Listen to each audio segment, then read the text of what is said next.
Hi, my name's Marjorie.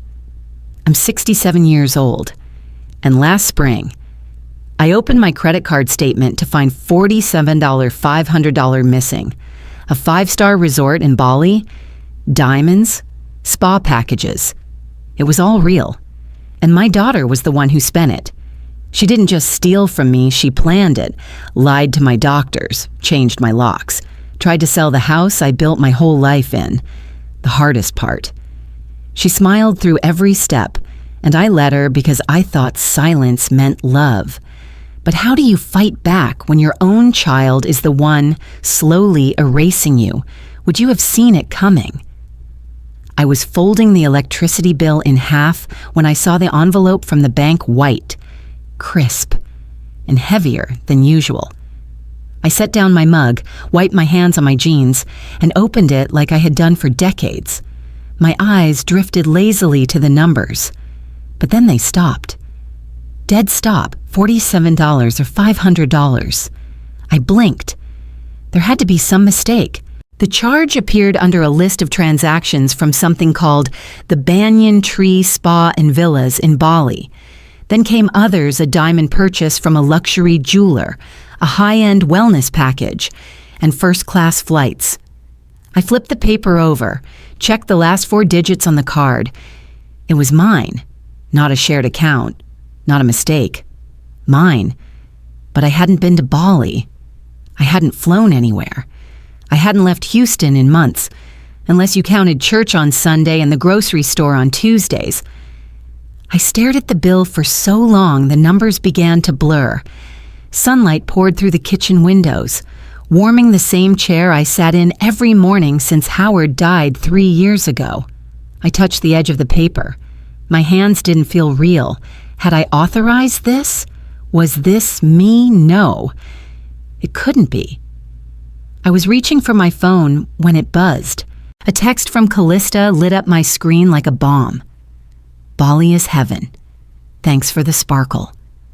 Mom attached was a selfie, her skin sun-kissed, her lips glossed, and a shimmering diamond pendant nestled just above her collarbone. Behind her, an infinity pool, framed by tropical trees and linen cabanas.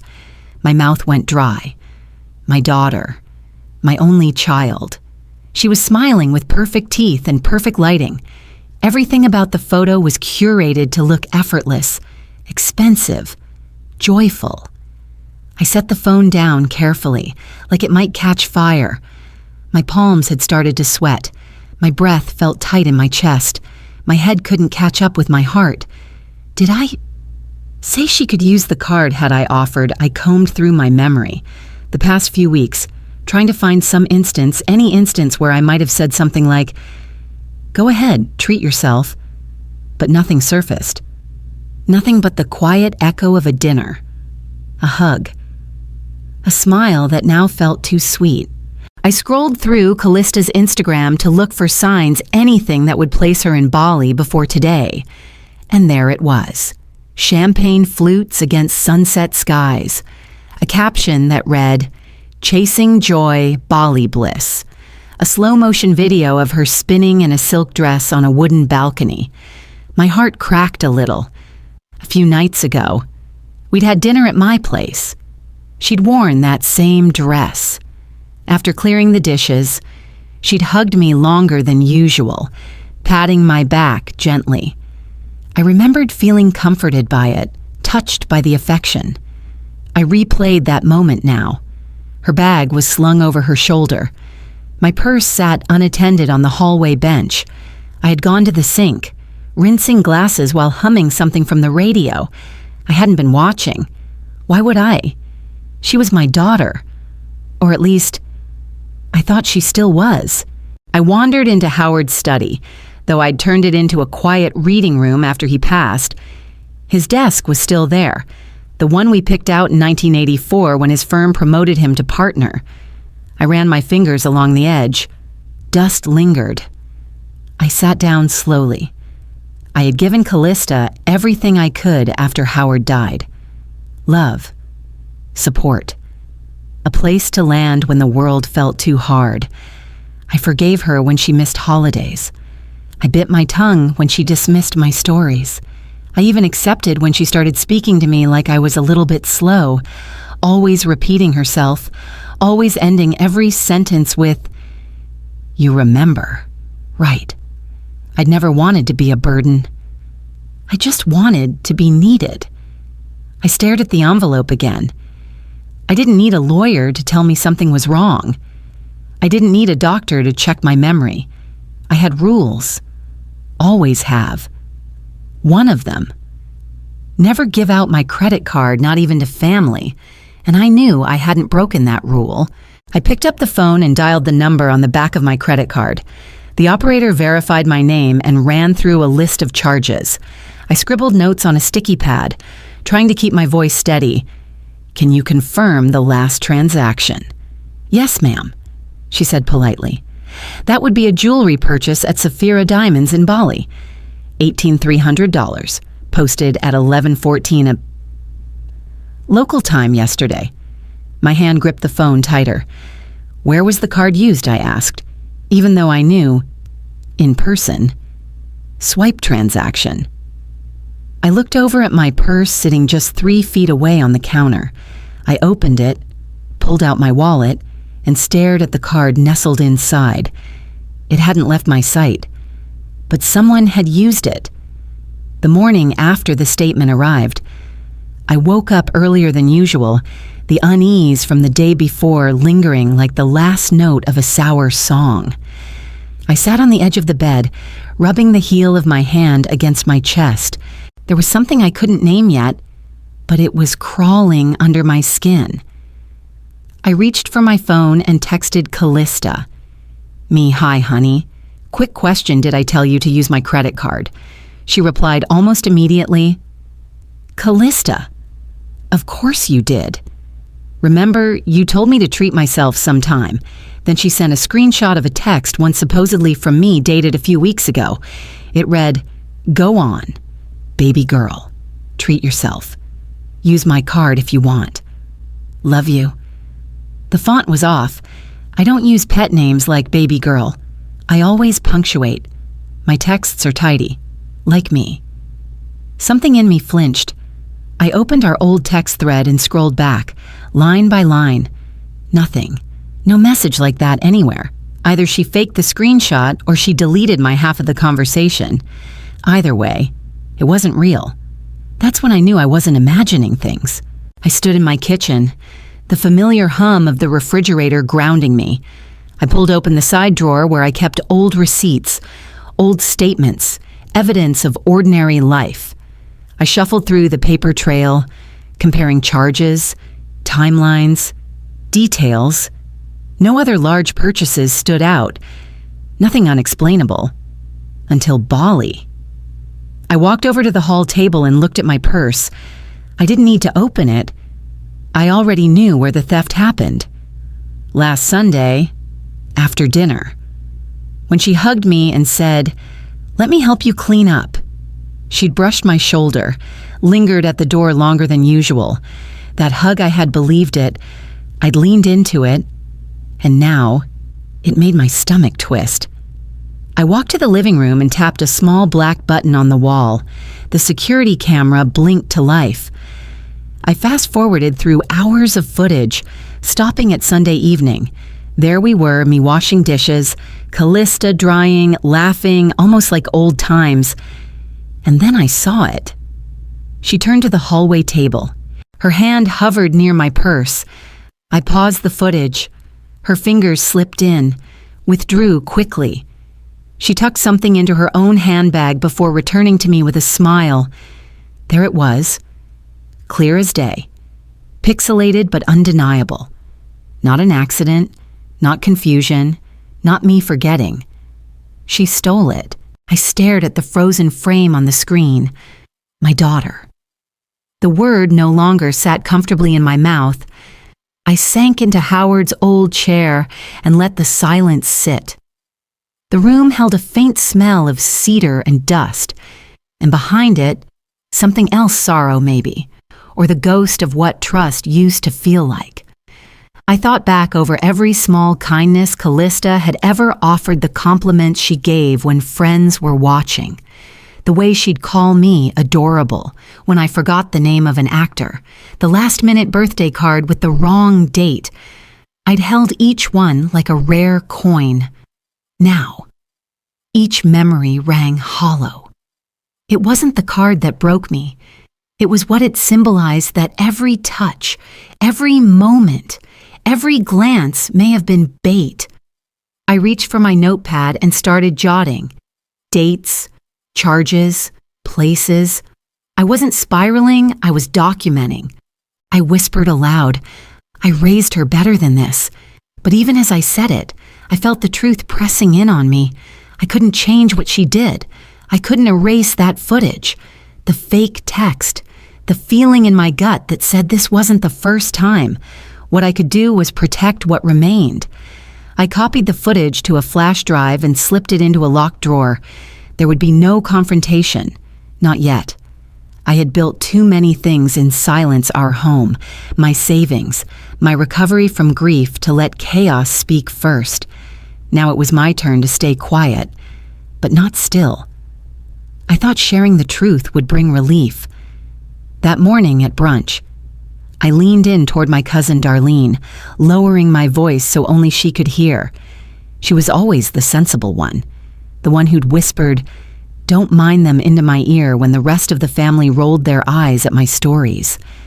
If anyone would listen, it would be her. "I need to tell you something," I said. My fingers tight around the ceramic coffee cup, Callista used my credit card without asking. She bought herself a vacation, jewelry, almost $50,000. Darlene blinked slowly, then offered a polite smile. "Oh, Marjorie," she said, "maybe you're just being too sensitive." The words hit harder than if she'd slapped me.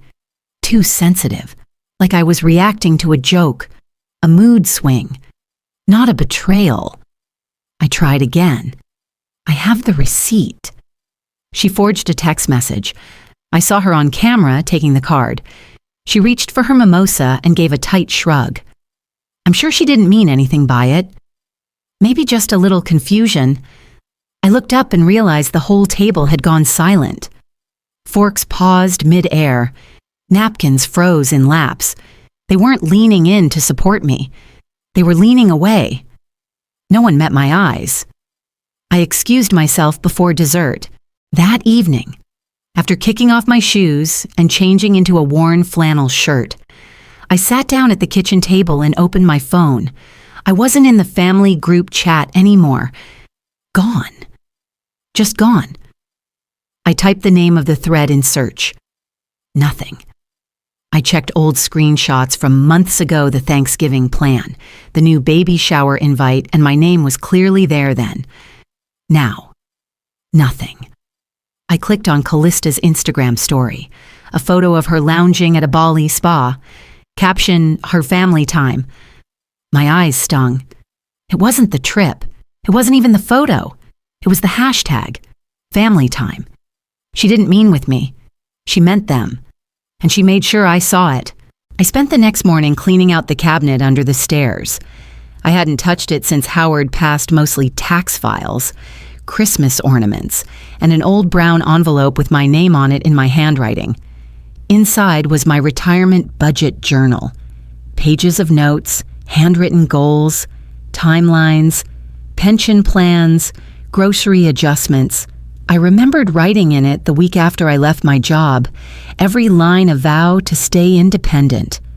On one page, in red marker, across my careful lines, someone had scrawled, "This is outdated thinking." I sat down hard on the bottom step. The ink had bled through 2 pages. It wasn't my handwriting. It was bold, messy, careless. I flipped through the rest of the book. A few pages were torn, others dog-eared and scribbled over. It looked like trash, like something someone had flipped through just to mock. I had kept that book in a box labeled "Do Not Touch." Now it was ruined. That night, I lit one candle on the mantel, poured a glass of water, and sat at Howard's desk. No music, No background noise, just the sound of my pen on paper. I made a new notebook, one page for every charge Callista made, another for messages she claimed I sent, one for the forged screenshot, one for the camera footage, and then I began a page called Moments I Ignored. The time she asked if I'd considered giving her power of attorney, just in case. The time she said my kitchen was outdated, unsafe. Even the time she reorganized my medication drawer without telling me. The time she corrected my story at the dinner table in front of everyone. They don't just want my money. I whispered into the quiet. They want my silence. I underlined it. A week later, I went to another family dinner. Not because I expected warmth, but because I wanted to see their faces. The dining room smelled like lemon polish and overdone ham. Everyone greeted me politely but distantly, like I was the neighbor's cousin, not the matriarch. When someone brought up Callista's trip, I stayed quiet, and then Uncle Dean chuckled, nudging his wife. "Don't ask Marjorie," he said. "She's always been the dramatic one." The table laughed. I didn't argue, didn't storm out, didn't cry. I just stared at my plate, then slowly looked around at them all nodding, smiling, sipping wine. Something broke quietly inside me. Not the part that loved them, that had been cracked long ago. No. This was something deeper, an invisible string that had kept me tethered to the idea that I was part of this. That string was gone now.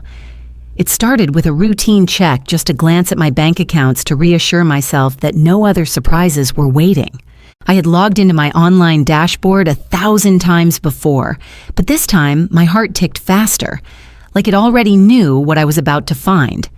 There it was. A $4,000 transfer from my emergency savings account, one I rarely touched and had nicknamed Rainy Day Roof Fund. I used that account only for home repairs, never personal spending, never gifts. The account nickname was private. Only one person had ever known it besides me, Callista. She'd helped me set up the online interface when I struggled with the new format a year ago. I double-checked the recipient and account with a name I didn't recognize. I copied the routing number, opened a new tab, and ran a basic online search. It didn't take long to find the connection. Callista's old boyfriend, Marcus Delane. We hadn't spoken his name in years, not since he vanished with a trail of debt and a lease broken in my daughter's name. My stomach dropped. This wasn't about family. This wasn't even about revenge. This was about survival. And I wasn't sure anymore if Callista saw me as part of her survival or just a source of it. That night, I found myself scrolling social media again. The family group chat hadn't miraculously reappeared. I knew it wouldn't. But Callista had posted a photo. Another brunch. Another caption. Just family. Just love. They were all there. My sister-in-law. My niece. Even my great-nephew with jam on his face. Everyone but me. They smiled, held glasses aloft, clinked forks on plates I recognized. The good china I had given Callista last Christmas. It wasn't just the absence that stung, it was the replacement. As if I'd never existed in that picture. As if brunch was just better without me. I opened my phone and typed into the group chat the version I could no longer see. Hope brunch was nice. My finger hovered over the send button. Then I backspaced the whole thing. There was no point sending a message to people who'd already chosen not to hear me. No point standing in a room that had quietly changed the locks. I wasn't confused anymore. I was excluded. Not by accident. By design. That single moment finger paused above the touchscreen, shifted something inside me. Not a crack. Not a collapse. A closing door. I got up the next morning and made a list. Not a grocery list, a defense list. Every password I'd ever used, every joint account, every shared login from the cable company to the water bill. I opened each one and changed it. Security questions, recovery email addresses, biometric backups. I removed Callista's name wherever it appeared. Then I opened a locked drawer and pulled out a manila folder labeled End of Life Planning. I checked through each form: power of attorney, will designation, health directive. Nothing had changed. But now I understood how quickly things could. I scanned copies and moved the originals into a new lockbox I purchased that afternoon from a local hardware store. Not because I expected a break-in, because I'd already had one, before bed. I folded the list and tucked it into my nightstand. Not hidden, just mine. This wasn't about revenge, it was about boundaries. Callista had taken what wasn't hers and smiled while doing it. But this time, she wouldn't take anything I hadn't willingly offered. I whispered aloud, more to myself than to the night. This time, I won't let them take anything I'm not ready to give. The next morning, I spread 12 months of credit card and bank statements across the dining room table, like I was laying out blueprints for a war I hadn't meant to enter.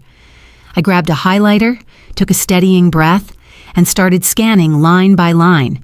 $180 here, $260 there.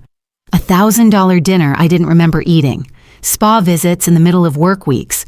Boutique clothing purchases from stores I'd never stepped foot in.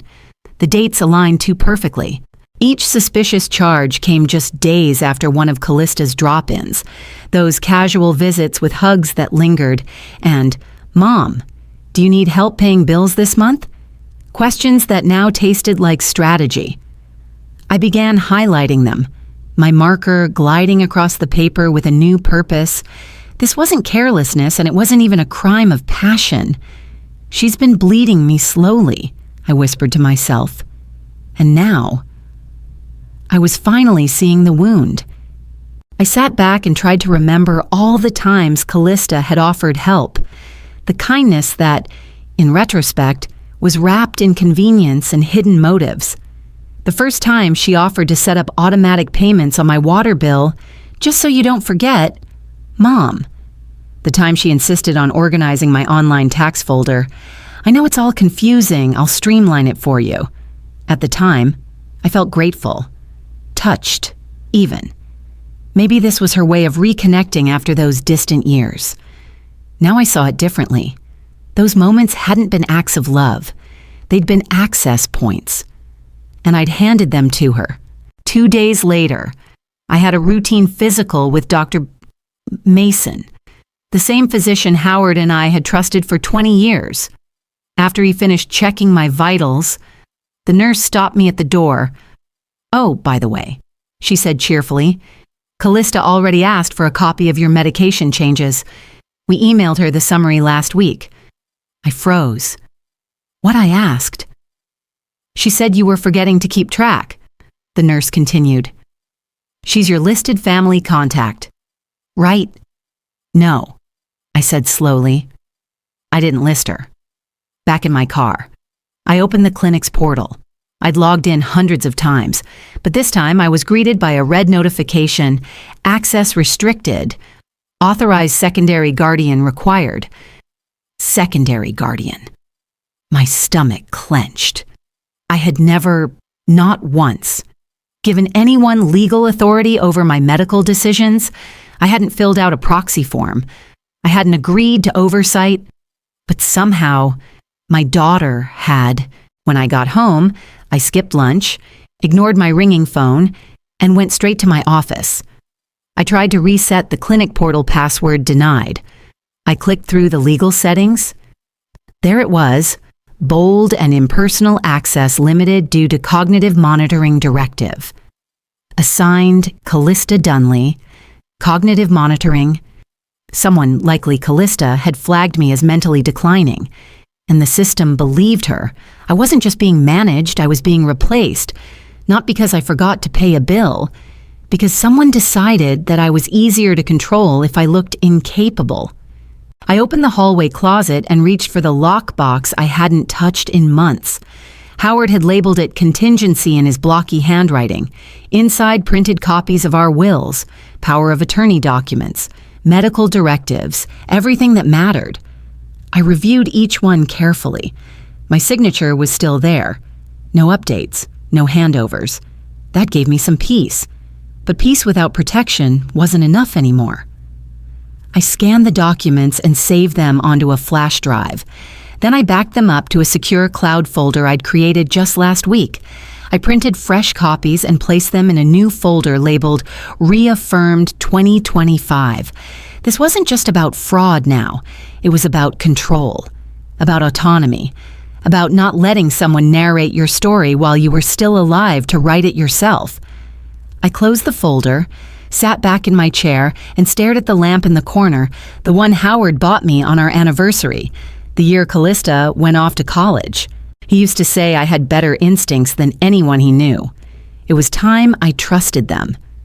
I met Gideon Mott at a quiet cafe near downtown, the same man who once handled audit reviews with me when I was still working. He'd left the firm before I retired, but his name still came up in legal circles with respect. That's why I called him. He arrived on time, briefcase in hand, his hair whiter than I remembered. We didn't order coffee. We just got to it. "I've seen this happen before," Gideon said gently, scanning the notes I brought. "It always starts with things that don't feel like violations. A helpful daughter. A temporary name added to a joint account. A concerned call to the doctor." I nodded, keeping my hands wrapped around the warm ceramic mug. "If they're building a case for incompetence," he continued, "they rarely call it that.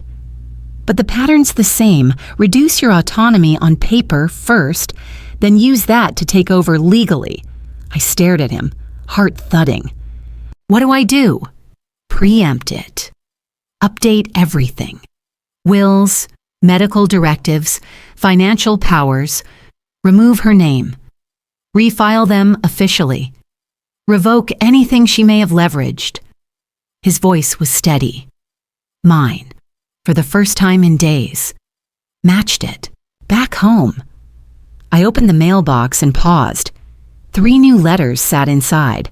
One was addressed to Callista Dunley and Marjorie Kincaid, the others just to Callista. But this was my house. Only my name had ever been on the deed. Inside. I tore open the envelope from my home insurance company. The letter welcomed us to the new co-policy agreement, listed under primary contact Callista, under signature of approval mine. Only, it wasn't. The signature was close. I'd give her that.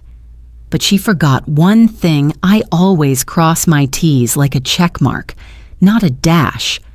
And that wasn't my handwriting. I stood in the hallway, paper trembling in my hand. She hadn't just manipulated the system. She'd forged my name. I logged into my online insurance portal to see if this was an isolated mistake. It wasn't.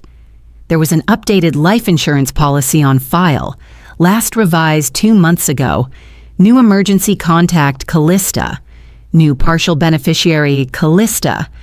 I clicked through the details. Breath tight in my chest. The previous beneficiary had been Howard. After he passed, I left it blank. I never updated it. Someone else had.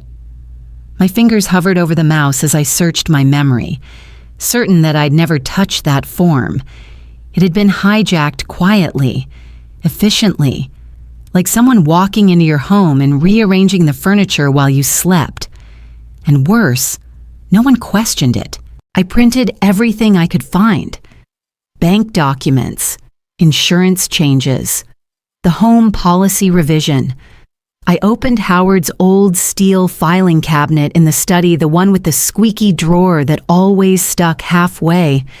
This time, I didn't wince at the sound. I pulled out fresh folders, labeled each one, and filed the printed documents inside. Then I called Gideon. "I want to refile my legal directives." I said all of them. "And I want a notary. Witnessed, documented, triple copied." His tone didn't flinch. "We'll make that happen." Before we hung up, I added, "This isn't just about removing her. It's about reminding them I'm still here. By evening, the files were locked away in a new cabinet, one with 2 keys, one of which would go to my safety deposit box. I began drafting letters to every institution, my bank, my healthcare provider, my insurance carriers. Each one would revoke Callista's access. Each one would reassert mine. I stood in front of the filing cabinet, watching my reflection in the brushed steel. My face looked older in the cold light, but not weaker, not gone. I wasn't the woman people pitied in brunch conversations. I wasn't the mother being gently pushed into irrelevance. I was Marjorie Kincaid, and I was no longer waiting for permission to protect what was mine. She left her laptop open. It was almost funny. After everything she'd done to make me feel watched, one morning while she was out at a spa appointment, if the calendar she'd left open was accurate, I passed by the dining table and saw the glow of the screen. Curiosity wasn't what stopped me. It was the spreadsheet title, Next 6 Months, Financial Transition Plan. I sat down. My hands didn't shake. My breath didn't catch. I simply clicked. Each tab was organized meticulously, in the same style I used to teach junior accountants, color-coded, time-stamped, with headings like asset consolidation, full POA activation, and long-term facility options. Under liabilities, there was my name. Next to it, cognitive decline established pattern, mitigated via transition of authority. She wasn't just preparing to replace me, she was preparing to explain me away. I took screenshots, every tab, every note, even the folder name, Family Assets Q2Q3. Then I closed the laptop and walked back to the kitchen. I made myself coffee and waited for her to come home, pretending I hadn't seen the blueprint for my erasure. That night, I got the first message from one of my old college friends. Is everything okay with Callista? I saw something online. I found the video easily enough. Callista, sitting on the porch swing I built with Howard, tears perfectly balanced in her eyes, a soft filter over the lens. The caption read, "Sometimes, the people who raised you become your jailers." She spoke softly, her voice trembling. I've had to learn to say no to toxicity, even when it comes in the shape of a hug. I've been gaslit, invalidated, told my pain wasn't real. I watched the whole 3 minutes, silent. I didn't comment. I didn't text her. Instead, I downloaded the video and saved it with the same name as her spreadsheet. Let her posture. Let her perform. My evidence didn't need an audience, just a date stamp. The next day, I passed by her desk on the way to the laundry room. A folder lay open, contracts stacked neatly with yellow, sticky tabs. Brand names I recognized, wellness companies, mindfulness platforms, a digital journal subscription.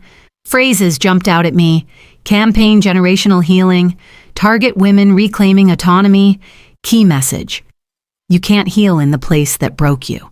It was all there, a business plan, built on betrayal. Her pain was a product, and I was the prop. I snapped photos of every page, then put everything back exactly as I found it. No anger, just a sharpened awareness. That night, I backed up everything. Screenshots, contracts, TikTok videos, fake signatures, policy changes. I put one flash drive in my purse and another in a safety deposit box I opened under a new account, with a password no one else knew. I emailed Gideon with an attached folder labeled Full Evidence Set, Marjorie Kincaid. Then I sat down with a yellow legal pad and began writing. Chronology. From the first charge to the forged signature. I didn't embellish. I didn't speculate. Facts, dates, names, and one sentence at the top of every page. She wants a war. I won't shout. I'll document. The wind was cool that night as I sat on the back porch, chamomile tea in hand, blanket across my knees. I didn't feel rage. I didn't feel despair. What I felt was clarity. This wasn't about family anymore, not the version I believed in. This was about protection mine. She'd lied publicly. Now I would answer privately, not with revenge, with precision. The invitation came in the mail, handwritten in looping cursive. Brunch at Eugenia's this Sunday. Family only. It was the first I'd heard from my sister-in-law since all of this began. No calls, no messages, just this note, polite and conspicuous. At the bottom, a small heart drawn in red ink. I didn't need a signature to know who had encouraged her. Callista. The tone was too warm, too timely, the kind of olive branch handed out for optics, not amends. I placed the card beside my morning coffee and stared at it for a full 5 minutes. Then I picked up my phone, opened my calendar, and marked the date. I already knew what I was bringing: my purse, my folder, and a flash drive with a video file called Public Truth. Eugenia greeted me at the door with a flurry of air kisses and an exaggerated smile. "You look wonderful, Marjorie. So glad you could come." Inside, the table was set for 12. White hydrangeas, linen napkins folded into roses, and champagne flutes already bubbling. Everyone was there. Callista approached next. She wore lavender. Soft tones, soft eyes. Her voice dripped with performative sweetness. "Mom, I'm so happy you came. We've missed you."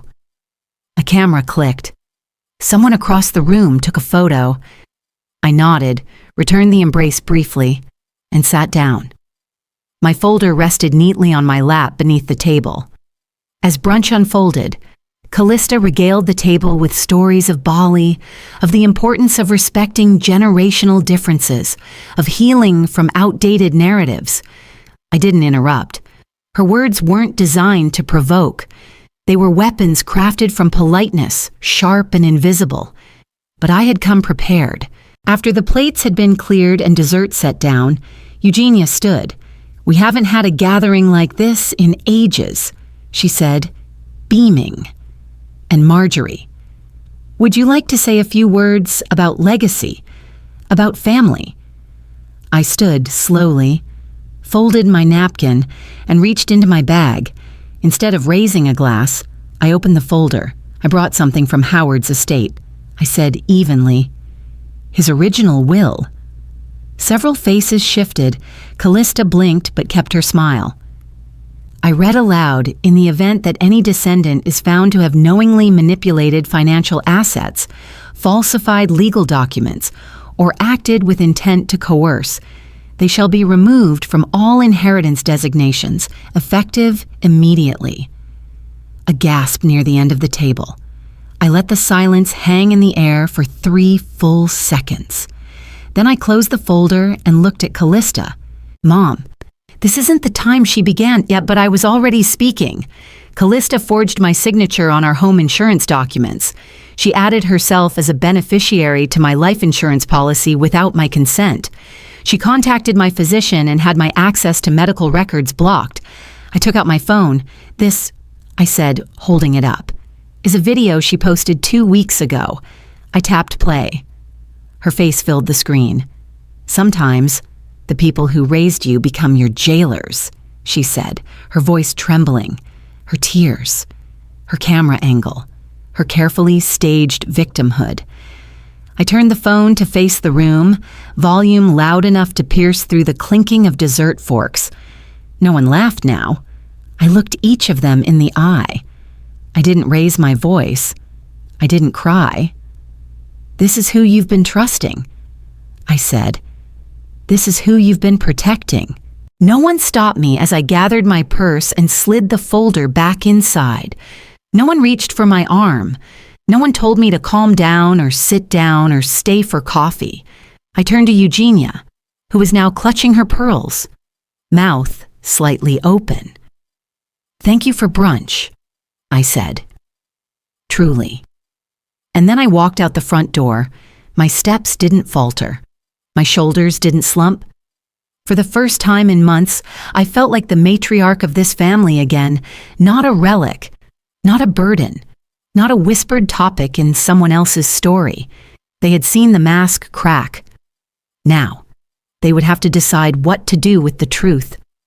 When I got home from brunch, I didn't take off my coat right away. I stood in the foyer, listening to the hush that filled every corner of the house. Not a single message waited for me. No missed calls, no unread texts. It was a silence I used to dread. Now, it felt deserved. I boiled water, dropped a tea bag into a mug, and sat at the kitchen table without turning on a single light. The late afternoon sun streamed through the blinds, striping the floor with quiet gold. For once, I didn't feel the need to fill the silence with questions or apologies. I simply let it be. This quiet wasn't exile. It was peace. The phone rang after 10 that night. It startled me. I hadn't realized how long it had been since it last did. The screen lit up with a name I hadn't expected. Janie, my niece. Aunt Marjorie, she whispered. I didn't know about everything. I'm sorry. I didn't say anything at first. I let the weight of that statement settle. I thought you were just being well. Difficult, she continued.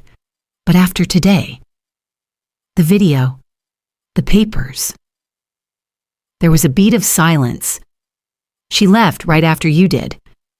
She didn't say a word, just packed up and walked out. It wasn't gloating. It wasn't relief. It was concern. Others began to reach out over the next few days. Cautious texts, emails from relatives with vague subject lines like, "Hope you're okay," or "Thinking of you." But from Callista, nothing. Not even a defensive explanation. That, more than anything, told me what I needed to know. I went to Howard's study the next morning. The room still smelled faintly of him-aged paper, pipe tobacco, and cedar. I hadn't opened the bottom drawer of his desk in years, but something nudged me toward it. Inside was an envelope. The handwriting on the front was unmistakable Howard's, blocky and sure. In case they try to rewrite you, I sat down slowly and opened it. The letter inside wasn't long. It didn't give instructions. It didn't list steps to take or names to call. It reminded me who I was. You were already somebody before I met you, he wrote. A woman who took care of her mother, who learned to balance books by hand, who raised a child alone for a decade before I came along. You've given more than anyone has ever seen, but don't let that make you forget giving doesn't mean you disappear. The tears came quietly, not from pain, but from recognition. He knew. He'd seen it even then. I spent the next afternoon reviewing every document I'd secured.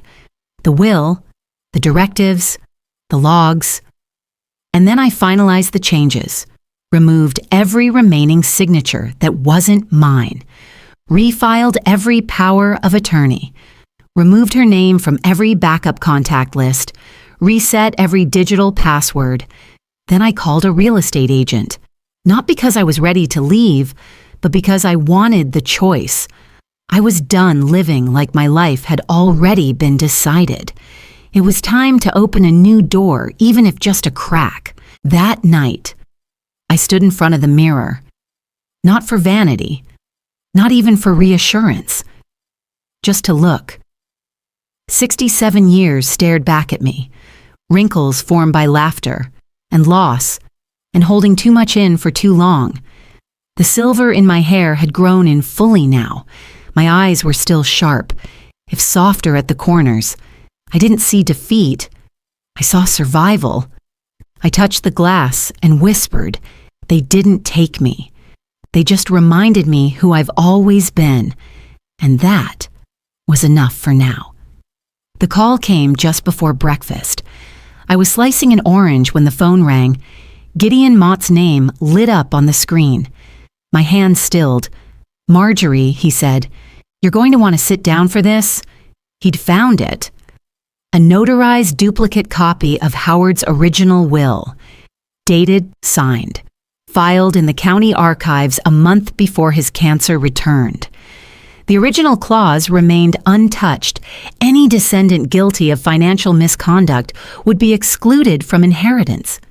"I've submitted a legal challenge to any claim Callista might have prepared," Gideon said. "She's out." I closed my eyes. Not in relief, not in triumph, just in quiet acknowledgement. She had tried to rewrite the future, but Howard had written the last word. By lunchtime, I had another call. This one from a real estate agent named Talia Brandt. "Hi, Mrs. Kincaid. I hope this isn't too forward, but we've been contracted to prepare a valuation for your property. The buyer is, well, it's listed under Callista Dunley." My stomach didn't drop. I didn't gasp. I smiled. "Don't take another step," I said calmly. "That listing has no legal standing up. This house is not for sale." Talia paused. I had a feeling something was off. She insisted on keeping it quiet, said it was a family agreement. I thanked her, hung up, and forwarded the conversation to Gideon. Callista had expected I'd find out too late, but she was the one running behind now. That afternoon, I met Gideon at the county clerk's office. We filed everything a revocation of all previously granted financial proxies, new medical and legal directives, notarized and sealed. Then we submitted a formal fraud report, complete with supporting documents, the forged insurance policy, the TikTok video, the spreadsheet outlining my transition plan. I watched as the clerk stamped the file and slid it into the system. That sound, the thunk of authority, felt heavier than anything I'd carried in weeks. It wasn't just about removing her. It was about reclaiming me. Callista called twice that evening. I didn't answer. The first voicemail was rushed, nervous. "Mom, we need to talk. There's been a misunderstanding." The second was shorter. "You're making a mistake." I saved both. 2 days later, her influencer page went silent. The wellness brand she'd partnered with quietly pulled her profile. Another deleted their campaign entirely. Then came the news story buried in the local section but impossible to ignore. Houston heiress accused by mother of financial abuse. No photos, no interviews, just facts and court filings. The public didn't rage, it didn't cheer, but it noticed. I sat in my garden the next morning, the spring air soft against my cheeks. The papers were signed, sealed, locked in place. I didn't smile. I didn't gloat. I watched the wind rustle the branches of the crepe myrtle and sipped coffee that had gone lukewarm. Justice, it turned out, was quieter than I expected. It didn't arrive with fanfare, but it stayed longer than applause, and it didn't knock twice. I came home one afternoon, arms full of groceries, only to discover my key wouldn't turn the lock. At first, I thought I had grabbed the wrong one. I jiggled it, tried again, then again. Nothing. My door remained firmly shut. I knocked. Once. Twice. No answer. A neighbor across the street waved, then hesitated. "Hey, Marjorie. Was that your daughter here earlier? She said she was just checking on things." I smiled politely. "Thanks," I said, then sat down on the front step. I didn't call Callista. I called Gideon. An hour later, an emergency locksmith arrived. Gideon showed up shortly after with a new lock set and documents to reassert sole occupancy rights. We changed every lock on the property. When the door finally opened again, it felt like I was stepping back into a house I'd been exiled from without ever leaving. But I didn't feel violated. I felt resolved. She could change the locks, but she couldn't own the threshold. The next morning, I opened my laptop and made the mistake of scrolling through a brand ad I'd been sent anonymously. A soft-focus video campaign born from resilience. Callista stood center frame in a cream blouse and jeans, holding a ceramic mug in a kitchen that looked remarkably familiar. My kitchen. The background was unmistakable. My dining set, my window, the lemon bowl I'd had since Howard's second promotion. The caption read, "I come from strength." but I am the future. She wasn't hiding it anymore. She wasn't telling lies behind my back. She was monetizing them. I closed the browser. My hands didn't tremble. I was done chasing after what she wanted the world to believe. That night, I sat by the window with a cup of tea and thought about all the times I'd tried to defend myself.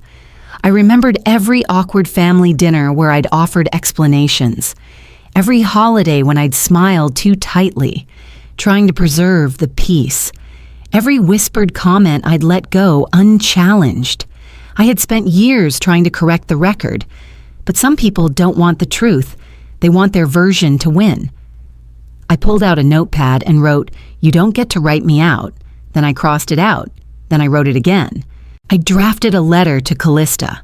Not an apology, not an indictment, not a plea, just a truth. You are my daughter, but that doesn't give you the right to rewrite me. I folded the letter, placed it in an envelope, then walked to the fireplace and lit a match.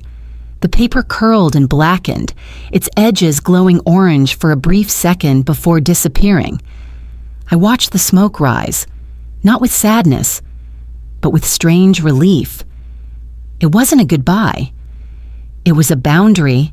That Sunday, I attended church alone for the first time in over a decade. Some faces looked at me longer than others. A few whispered. One woman I'd known for years gave me a sympathetic nod, but didn't say a word. I sat in the third pew from the front and sang the hymns without glancing sideways. During the final song, the one Howard always hummed off-key, I closed my eyes and let the melody wash over me. I had lost my daughter, but I had not lost myself. And some mornings, that was the holiest thing I could carry. The comment wasn't meant for me. It floated through the air like perfume meant to linger, not land. She's past her time anyway, Aunt Eugenia muttered as she passed me the fruit salad. I didn't respond, didn't stiffen, didn't bite my tongue. I simply folded my napkin, stood from the table, and walked outside. I stood under the camphor tree in the backyard, a place where Howard once hung wind chimes. That comment didn't hurt me. It confirmed something I had known for weeks. This wasn't about age or misunderstanding. It was about erasure, and I was done being erased. 2 mornings later, I received a message from an old friend, just a link, no words. The post had already gone viral. Callista bathed in golden light, perched on the armrest of my favorite living room chair. My chair, the one I bought after Howard passed, as a promise to myself that comfort was still allowed. Her caption read, "Everything I am." I built myself. In the background, my mantle, my art, my windows. I didn't pace. I didn't cry. I logged into my account and left a comment beneath her photo. Funny. That chair was bought with a stolen card. I have the statement. Then I closed my laptop. The rest would unfold without me lifting another finger. By nightfall, the comment thread was a wildfire. Strangers started connecting dots. Someone dug up the TikTok. Another found her brand contracts. Screenshots surfaced. Captions dissected. A week later, 2 of her sponsorships issued formal statements withdrawing from their partnerships. Words like integrity, due diligence, and pending investigation floated behind sanitized PR tone. Then came the email from a journalist fact-checking a developing story on influencer fraud and familial exploitation. I provided the documents without a word of commentary. The truth didn't need me to dress it up. It had legs of its own now. The official papers arrived on a Thursday. A process server handed me the thick envelope. His eyes were kind, professional. Inside confirmation of civil suit filings, fraud, and defamation. Gideon's letter attached to it read, "Will proceed quietly but firmly." I signed every document with a name that now felt heavier and more solid than it had in years.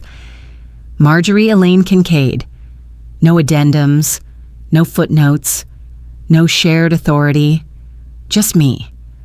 a name that once belonged to a wife, then a mother, now stood alone. And I wasn't afraid of the silence around it. The house was too big, too filled with echoes of things said and unsaid, so I sold it. Didn't announce it. Didn't plan a farewell party. Just boxed what mattered and left the rest for the realtors team to sort. The new place wasn't grand. A 2-bedroom condo with a sliver of water view, a walking path nearby, and sunlight that poured in with a softness I hadn't felt in years. I didn't leave a forwarding address for anyone.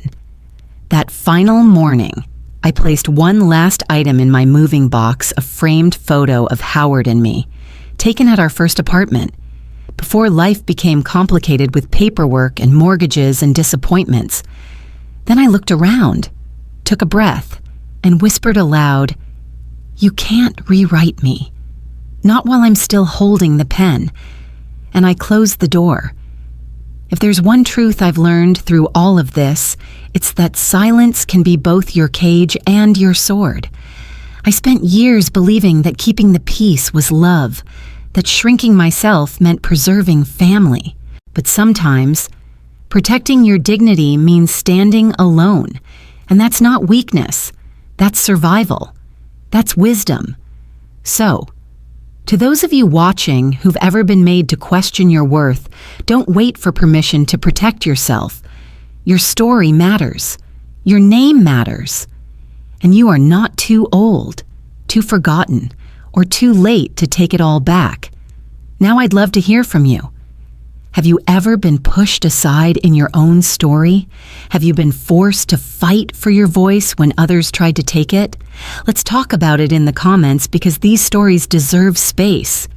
If this video touched your heart, leave a 1 in the comments or let me know what city you're watching from. And if you didn't connect with it, that's okay too. Tell me why and where you're tuning in from. We grow through real conversations. And don't forget to subscribe to the channel if you want to hear more stories like this, because someone out there needs to know they're not alone. Thank you for staying until the end.